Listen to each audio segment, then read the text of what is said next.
वेदर्षयः समारभ्य वेदान्ताचार्या मध्यमाः योगीरां सुरत्कुमारपर्यन्तं वन्दे गुरुपरम्पराम् रत्नाकराधौतपतां हिमालयकिरीटिनीं ब्रह्मराजऋषिरत्नाढ्यां वन्दे भारतमातरम्. Salutations and adorations to all the great preceptors of the holy land of Bharatavarsha, right from the Vedic Rishis to the great Vedanta Acharyas, to my Diksha Guru, Yogiram Surat Kumar of Tiruvannamalai. Salutations and adorations to our holy motherland Bharatavarsha, whose sacred feet are washed by the three great oceans, whose crown is the mighty Himalayas, and who is adorned with the jewels of Rajarishis and Brahmarishis. We have seen the Jnana Ganga, VignanaBharati, rising up from the peaks of the Himalayas of the Vedas and Upanishads, coming down, nourishing and nurturing rivers of Puranas, Itihasas, etc., and coming to the plains, creating various schools of philosophy and systems of philosophy. 6 systems of philosophy: Sankhya, Yoga, Vaisheshika, Nyaya. All these Nyaya, Vaisheshika, Sankhya, Yoga, Purva-mimamsa and Uttara-mimamsa. And then the schools of philosophy, Advaita, Dvaita, Vishishtadvaita, and other later systems. We have seen the emergence of this. Now we are going to look into the religious systems that were nourished and nurtured by this great Vedic heritage. Of course, these systems of worship have their origin in the Vedas itself. Shaivism, Vaishnavism, Shaktam, Ganapatyam, Kaumaram, Shauram, the main 6 systems of philosophy, 6 systems of worship, which were in later days regularized and systematized by Adi Shankaracharya. He was known as Shanmata Sthapana Acharya because he systematized these various systems of worship. Now we are going to look into the systems of worship. The most ancient and prominent one is Shaivism, which has its origin in the Vedas itself, because the Vedas mentioned about Rudra Shiva. Rudra, the Vedic god, he is Shiva himself. So it has a Vedic origin and it is the most ancient school of religious systems. My master Yogiram Surat Kumar, referring to Shaiva Siddhanta, worship of Shiva, he says, you read Kabir, Tulasi, Sur, Appar Swami and Manikya Vajaka Swami, how they emphasized Namah Shivaya. Don't forget it. This is your heart, this is your soul. Whether it is Om Namah Shivaya or Om Namo Narayanaya, whether Rama, Shiva or Krishna, whatever name you choose, whatever form you choose, that doesn't matter. So Yogi Ram Sutkumar says that though these different schools of religious worship, Shaivism, Vaishnavism, Shaktam, Ganapatyam, Shaivism projects Shiva as the supreme, Vaishnavism projects Om Namo Narayanaya, Vishnu as the supreme, Shaktam proclaims the glory and greatness of the divine mother Shakti. Then Sauram, Gaumaram, Ganapatyam. Ganapatyam is the adoration and worship of Lord Ganapati, which is very prevalent in areas like Maharashtra. Kaumaram, worship of Kumara or Muruga, which is very prominent in places like Tamil Nadu. And then Shauram, worship of sun, the sun god. These various forms, they present deities of different forms, but all these are none other than the manifestation of one ultimate reality. All the religions proclaim that the ultimate reality is a nameless, formless one, but it appears in all these names and forms, and each one choosing to adore and worship one form, he strictly adopts it. He never deviates from the adoration and worship. And ultimately, through the worship of any of these forms, one reaches that ultimate reality which is beyond all religions and philosophical thought. Now, the adoration and worship of Lord Shiva is popularly known as Shaivism, adoration and worship of Shiva. The root of this Shaivism we find in Shaivism, Veera Shaivism and Kashmir Shaivism. These are the three major schools, big schools of Shaivism. Shaivism is very popular in Tamil Nadu. Veera Shaivism we find in Karnataka. And then there is another important school, Kashmir Shaivism, which is popular in North India, Kashmir. So this Shaiva Siddhanta is based on 28 Shiva Agamas, the devotional works. They are the basis for this Shaiva Siddhantam. And the authorship of this 24 Agamas, Shaiva Siddhanta tradition, first known guru of this Shaiva Siddhanta tradition is Nandinatha, who lived in 150 BC in Kashmir. He is supposed to be the foremost, the expounder of the school of Shaivism. And his verses are known as Nantikeshwara Karika, written by Nandinatha. The next important composition of verses of Shaiva Siddhantam we find in Tirumandiram in Tamil. The Nandikeshwara Karika is in the north, extreme north, Kashmir, whereas Tirumandiram emerged in the extreme south in Tamil, and it introduced the Nandinatha school of Shaivism in southern India. And the Shaiva Siddhanta in the south, it made popular Shaivism in the southern India. And the most important saints in the south, Appar, Sundarar and Sambandar, their works are preserved in Thevaram. And another great saint, Manikya Vachakar, he also propagated Shaivism, and his work is preserved in the collection of poems known as Tiruvachakam. So these four great saints, Appar Sundarar, Manikya Vachakar,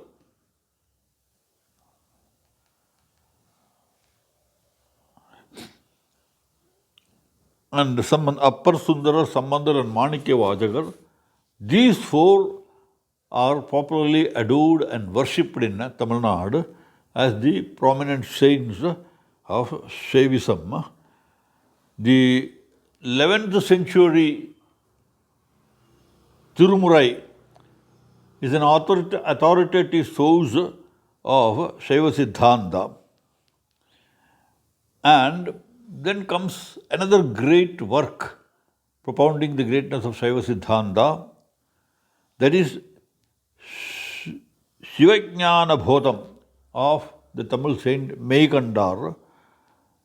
He lived in the 13th century,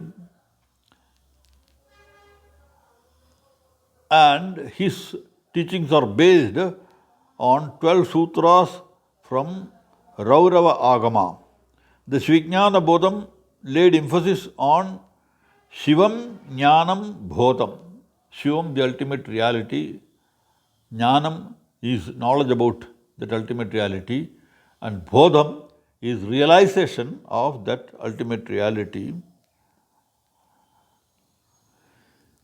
The Shivajnana Undiyar of Arulnandi is another great work. And then there are Shivaprakasham and Tirurupayam by Umapati, and a commentary on the Vedanta Sutras by Neelakhanda. These are all popular works of Shaivism, Shaiva Siddhanta. So both in the southern end of the land, Tamil Nadu, and in the north, Kashmir, Shaivism flourished, and it spread from south to north and north to south. It spread everywhere, nourished and nurtured the whole country with the Shiva Agamas and adoration and worship of Lord Shiva. Now, Shaiva Siddhanta posits God as Shiva, who is the supreme reality. His pervasive power is known as Chit Shakti, and his true form is Sat Chita Ananda. Existence, consciousness, and bliss is his full true form. He is also called Pati. The concept of Padi, Pashu, and Pasham. These three concepts are very popular in Shaiva Siddhanta. Pati refers to that ultimate reality, Shiva, who is the source of all creation, all emanation, everything. Pashu is the creation, the soul, the individual soul, which emanates from that ultimate reality. That is Pashu. And Pasham is the fetters or bondage to this world of objects. The ultimate reality is, of course, Nirguna Brahma. Yet, attributes are attached to him. He is the efficient cause of all creation, evolution, preservation, and dissolution also. Shaivism believes in the existence of God or Pati as the ultimate reality. From this physical body to the entire cosmos, everything has a beginning and ultimately it will come to an end, merge in that Pati, the Supreme Consciousness. Now, Shaivism discusses about the soul, the relationship between Shiva and the individual soul. It is identity in difference. It says that the soul is none other than the Shiva itself. But the individual soul is not the same as the ultimate reality, but it is similar. There is some sameness, but in the Advaita philosophy, we found that the ultimate reality, the individual and the soul are identical. But in the Dvaita philosophy, we found they are different. In Vishishtadvaita, we found though the soul emerges from the ultimate reality, it is different. So it is the same concept that we find in Shaiva Siddhantam also. Chitsakti is ultimate reality, and from out of that the soul emerges. The soul is not identical to that ultimate reality, but it has got similarity, sameness with that ultimate reality. Now, why is the soul coming into existence? The Tamil Shaivism, it very clearly speaks about three malas or impurities. Anavam, Karmam, Maya. These three impurities are bonds that creates the bondage of the soul to the world of objects. These three bonds, pashas, these are called pashas or that which binds, Anava, Karma and Maya. Anava is the natural impurity, sahaja mala. It is born with the soul and never parts from it. This anavam is always, sometimes they compare anavam to ego also. This anavam is part of the soul,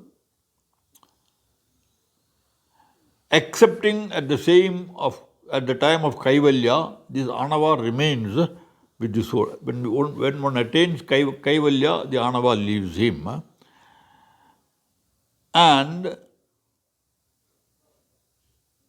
this binds the soul to the consciousness of all his actions. That is karma. When man acts in the world of objects, the karma mala arises. It binds him to the world of objects. According to the karma or deserts of my actions, I suffer or enjoy in this world of objects. So that is karmam. And the third impurity that Shaiva Siddhanta speaks of,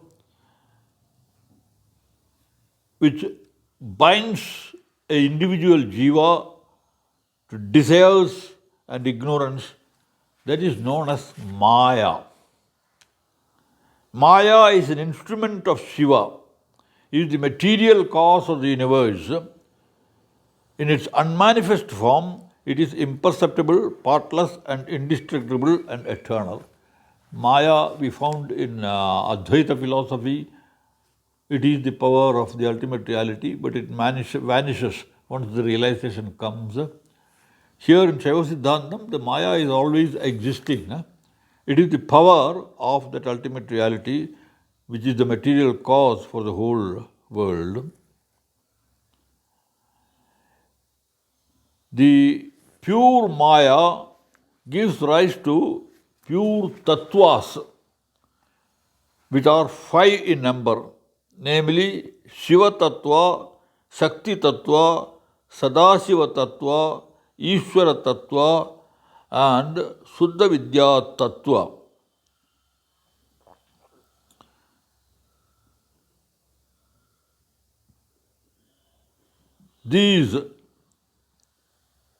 Using these 5 tattvas, Shiva creates the bodies, organs, worlds and objects of enjoyments for the pure souls.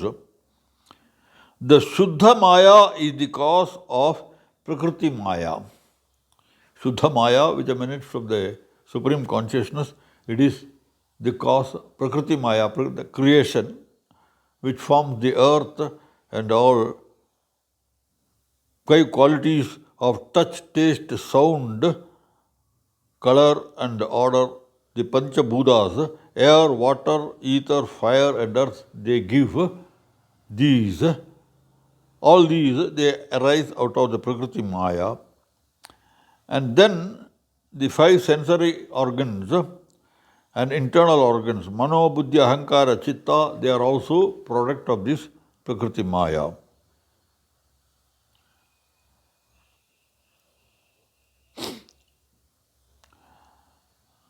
The purpose of Maya is twofold.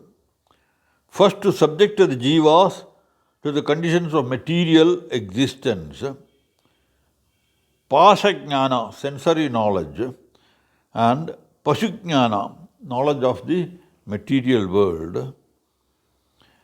And then it prepares them for the final liberation by subjecting them to the laws of karma.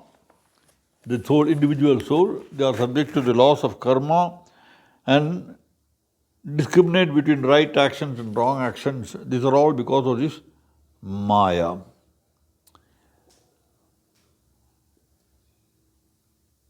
The jiva cannot know of God through the knowledge of the senses or the knowledge gained by the mind. That means the ultimate reality, it is beyond the reach of mind and intellect. You cannot know the ultimate reality through your mind and intellect. He has to be realized, and to know him, the path is Patignyana, obtained directly from him through a guru who has already been blessed by him or the divine grace. So, by reading of the scriptures and all these things, you cannot realize that ultimate reality. You must necessarily get the guidance of a guru or a self-realized person to lead you to that ultimate reality. That is what Shaivism says. Now, Shaivism speaks about liberation, mukti.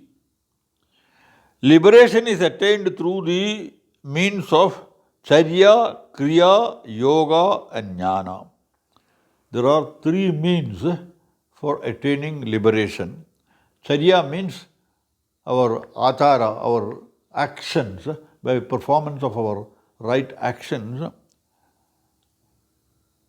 Kriya, charya is conduct, kriya is action, yoga is concentration of the mind in that ultimate reality, and ultimately you attain jnana or realization. The path of charya involves serving Lord Shiva in a temple. Charya, conduct. What is the right conduct? You have to adore and worship Shiva in a temple. That is the charya that Shaiva Siddhanta. That without adoration and worship of the Lord in the temple, you cannot attain. Therefore, that is the charya marg. And there is the path dasa marga. That means becoming a servant of that ultimate reality, Lord Shiva. To become a Shiva dhasa, become a servant of Shiva, that is dasa marga. And through that, you dedicate all your actions in the service of the Lord, and then gradually the mind concentrates on Him and you attain the jnana. The path of kriya involves performing devotional tasks such as worshipping the idol of Shiva, singing devotional songs, reciting the mantras, narrating stories about Shiva, and doing personal service to Shiva. These are all the kriyas that you are supposed to undertake. And it speaks about the Satputra Marga. A noble son, he performs all acts of devotion to his father and renders service to the father. So the path of a good son, that is the path of an individual soul which should take for the ultimate realization. The path of yoga involves practicing yoga exercises, asanas, meditation, contemplation, etc. That is the path of yoga. By following the path, one gets an opportunity to live constantly in the company of Shiva and become his spiritual companion. The path of jnana or knowledge is the fourth path. It is the best and most direct path to the world of Shiva. So jnana, it is called Sat Marga because it takes the jiva closer to the Sat or the ultimate truth or reality. After liberation, the liberated soul knows that its intrinsic nature is that of Shiva. That is the ultimate realization that one gets through the path of Shaiva Siddhanta. And this path of Shaiva Siddhanta is known as Veda Abheda Marga, identity and difference. Though the ultimate reality is the same as my individual soul, I cannot identify myself to that ultimate reality because the soul is just a part of that ultimate reality. So this is the Shaiva Siddhantam, which is very predominant in Tamil Nadu and other parts. Now, in Karnataka, we find popular Veera Shaivism. How it differs from the Shaiva Siddhanta, we will see. Veera Shaivism means Shaivism of the stalwarts of heroic Shaivism. Popular in Karnataka, and it was popularized by the 12th century saint Basaveshwara. And this religion is also known as Lingayata because the followers of this religion, they wear a linga always, and therefore they are known as Lingayats. Besides the Vedas, Agamas and Puranas, the Veerashaivas accept the authority of Tamil saints when they refer to the ancients, the Puranas and the sayings of Vachana. Vachana is the sayings of the great mystics. Now in Veerashaiva philosophy, what is the position of God and soul? Veerashaiva philosophy is known as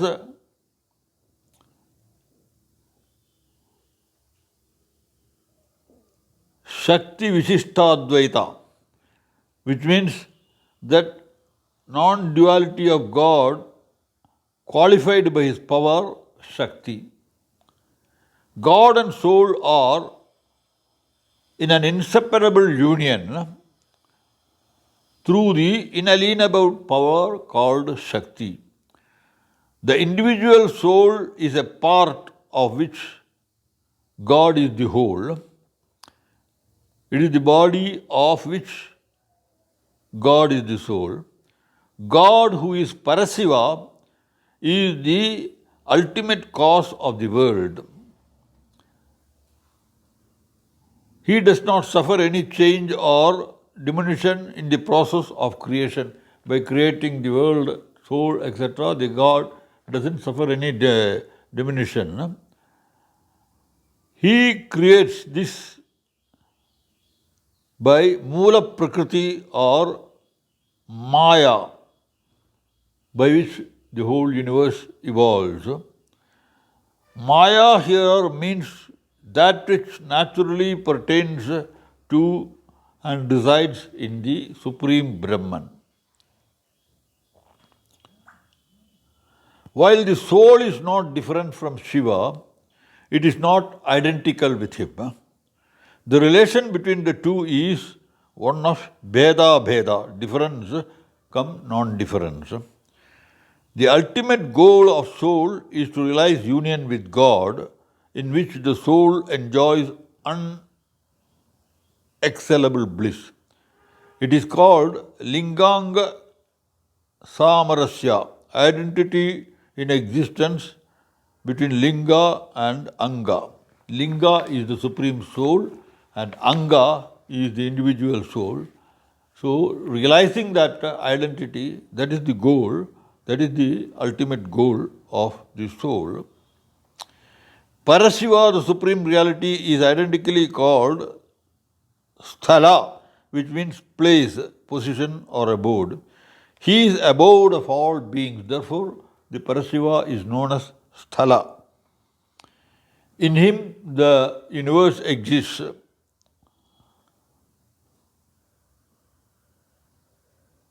And to him it returns. Stha is to exist in the ultimate reality, and La means Laya. Once again, it merges into him. Therefore, that ultimate reality is known as Sthala. And that is Linga and Anga. Becomes Linga and Anga.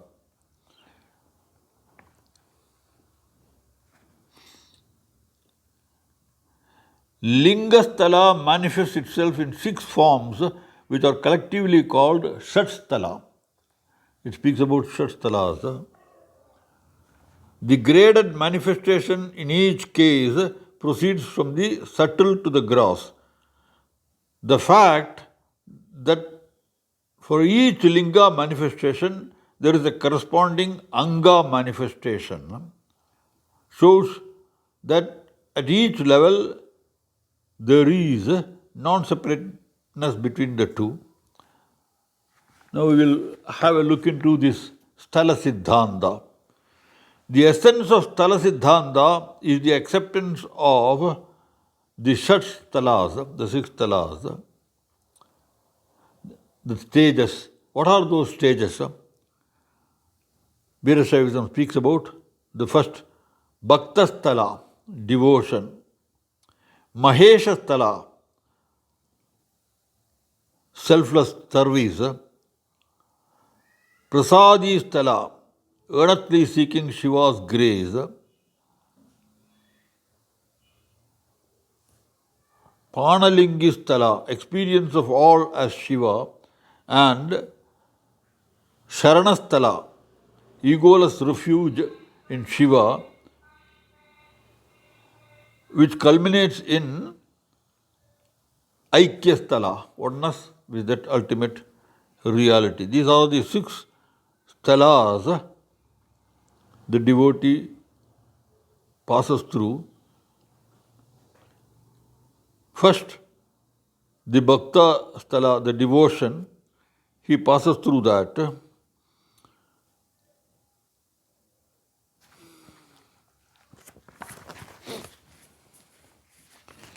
And passing through these different stages, he reaches the Prasada Sthala, where the favor or grace, Prasada, of Shiva is bestowed upon him.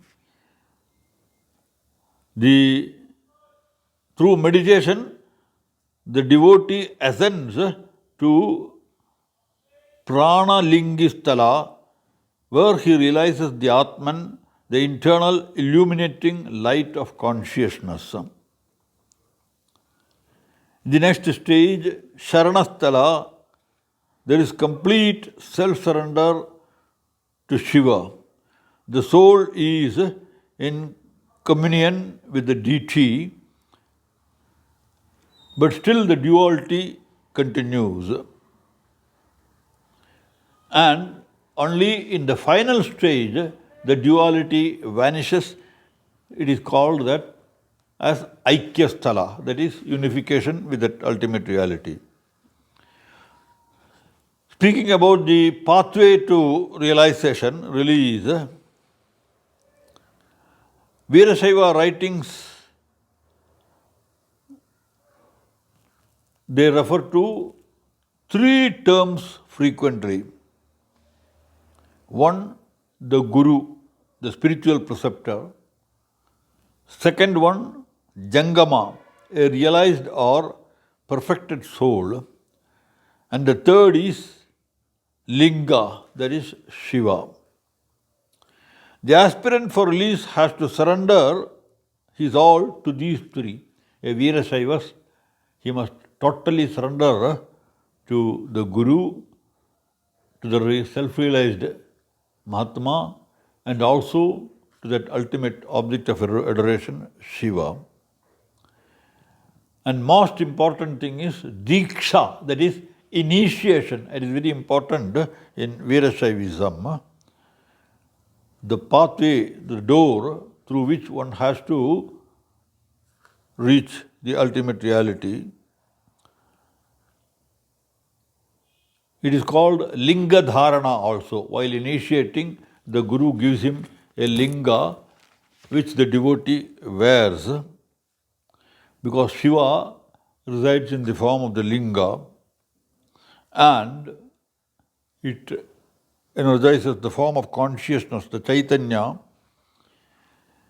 It is believed that during the initiation ceremony, the Guru, through his spiritual power, extracts the Chaitanya existing in the body of the pupil and places it in the consecrated linga. So the Chaitanya of the individual Shishya, it is stored in the linga that he wears and gives Chaitanya or the power for realization. The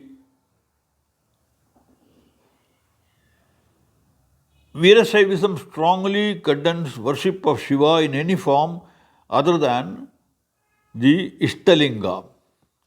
So, Shiva is to be worshipped only in the form of Ishtalinga, the personal linga. The aids to spiritual life are obedience to Guru, worship of the linga, reverence for the Jangama or Virasaiva teachers, wearing of the sacred Rudraksha, that is very important, use of the holy ash that is sacred to Shiva, and partaking of Guru's prasad, purification through holy water called Tirtha, and repetition of the six-lettered mantra, which is Om Namah Shivaya. So this mantra is to the Shaivas what Gayatri is to the Brahmanas. The Veera Shaivas do not accept any other mantra. Now we will have a look at the school of thought called Kashmiri Shaivism, which prevailed in the northern part. Kashmiri Shaivism is a type of monism and non-dualism.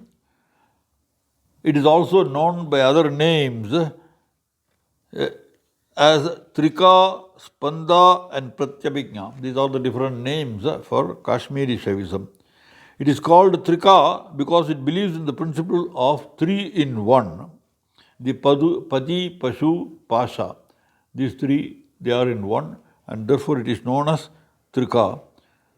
The term Spanda refers to the principle of change or apparent movement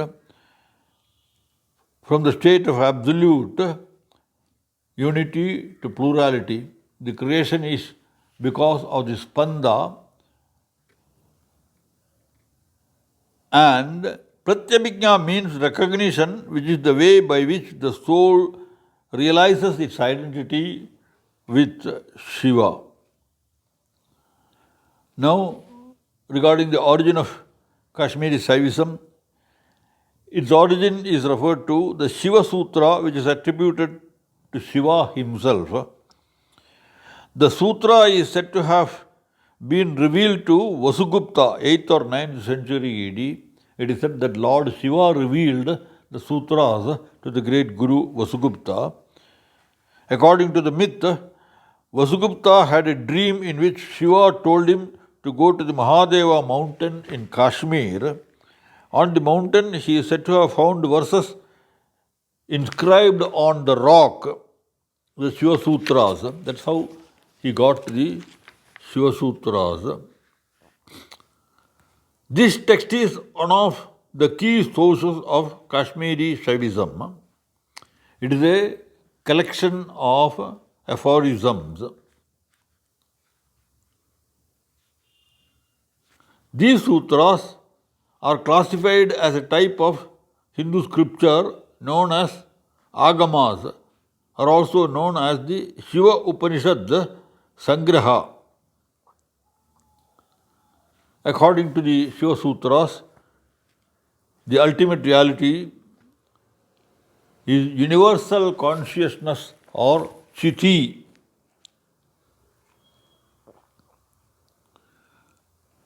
The ultimate reality is Shiva or Shambhu. Shiva is the self of all beings, moving and non-moving. He is immanent, Vishwamaya, as well as transcendent, Vishwatita. He is called Anuttara, the reality beyond which there is nothing. That means beyond Shiva there is nothing. So he is known as Anuttara. Uttara means beyond. Anuttara means which has nothing beyond that. Anuttara is different from the notion of transcendence in that even though it is above all, it does not imply a state of separation from the universe. He is pure consciousness, Chit Maya, absolute experience, Parasamvit, and Supreme Lord, Parameshwara. From him the world arises. Now,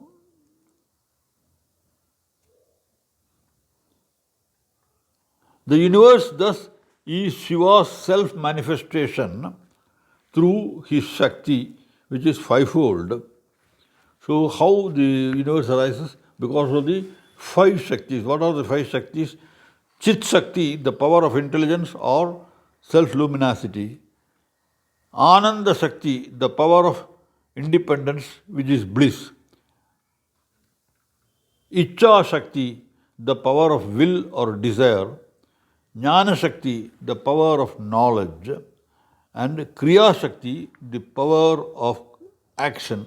By these powers, Shiva manifests himself by his own will, Svechaya.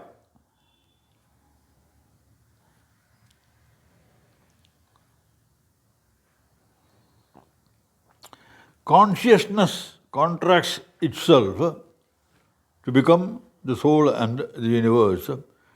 This contraction is called mala or impurity. The Kashmiri Shaivism speaks about three malas, which we found in the other schools of Shaivism also. The first one is Anava mala, the individuation, the limited mala of Maya, and the third one, the mala of the body, Karma mala. This is the same as Tamil Shaivism speaks about Anavam Karmam Maya. While most other paths observe offering incense and external objects to the deity, this path takes on to offering breeds, sadhana. The final stage is renouncing consumption of food, water, etc. As a result, he or she connects the state of Supreme in the form of Shiva, which results in the purification of the body and generation of the ojas. So this is the path prescribed by Kashmiri Shaivism. It describes four methods, upayas. Anavopaya, the method of the body. Shaktopaya, the method of the mind.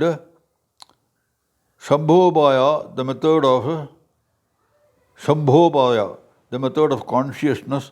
And Anupaya, the methodless method, ultimate realization.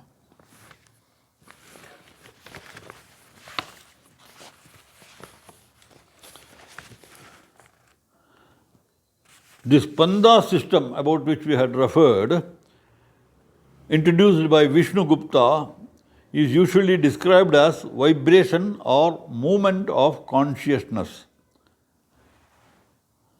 Abhinava Gupta uses the expression some sort of movement for this. Everything is Panda. So out of this Panda of the Supreme Consciousness, the entire creation takes place. About Pratyabhijna, it says, Pratyabhijna is the philosophical articulation of Kashmiri Shaivism, Pratyabhijna literally means spontaneous recognition, as it does not have any upayas or means. So the realization, recognition is spontaneous. That is, there is nothing to practice. The only thing to do is to recognize who you are. This means can actually be called anupaya, that is a means without means, realizing yourself within. The aim of Pratyabhijna is to restore the soul to its essence.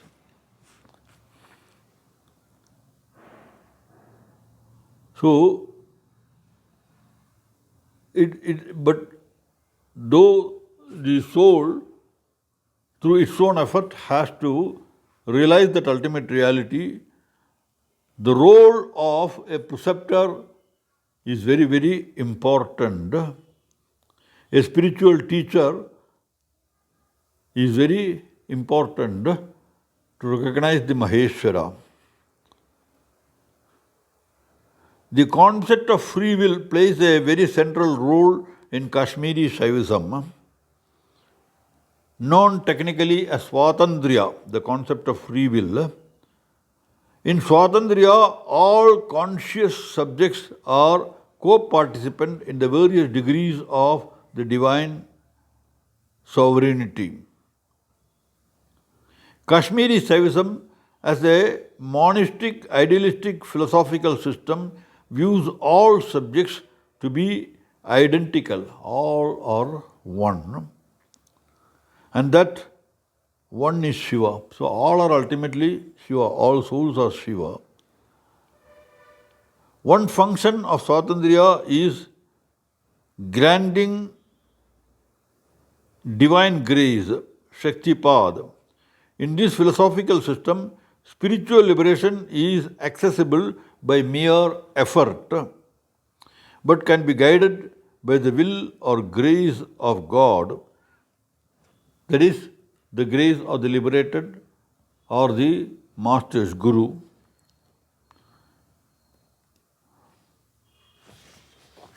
Now, regarding moksha, the ultimate realization, Kashmiri Shaivism very clearly defines it, and Abhinava Gupta, he gives a beautiful illustration.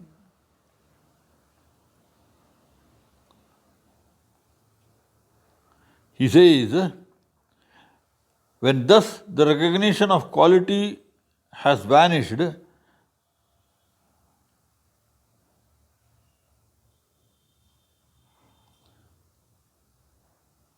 and he, the realized soul, has surmounted the illusion of Maya, he is merged in Brahman as water in water. As one cup of water, if you pour into another vessel of water, it merges. There is no difference between this water and that water. As milk in milk. When this, through contemplation, the group of elements has been resolved into the substance called Shiva, what grief, what delusion can be there? Because he becomes one with the Brahman. That's what Abhinavagupta says. Kashmiri Shaivism has penetrated to the depth of living thought, where diverse currents of human wisdom unite in a luminous synthesis. That is the words of Rabindranath Tagore. Tagore says, Kashmiri Shaivism has penetrated to the depth of living thought, where diverse currents of human wisdom unite. So he says, diverse currents of human system, they unite in Kashmiri Shaivism. That is the tribute that Rabindranath Tagore has passed on Kashmiri Shaivism. Now, we will have to, in the next class, look into Shaktism, the religion of worship of Shakti. This religion of Shaktism, it has influenced other religions also. Buddhism has also adopted the Shakta Tantras. Even Vaishnavism, the Shakta Tantras have their influence. So, Shaktism has influenced worship of not only Shiva, Vishnu, and other gods. It gives certain techniques for taking up the worship or sadhana. In the next class, we will look into the philosophy of Shaktism and the various techniques that Shaktism prescribes. Jai Sri Ram, Vande Mataram.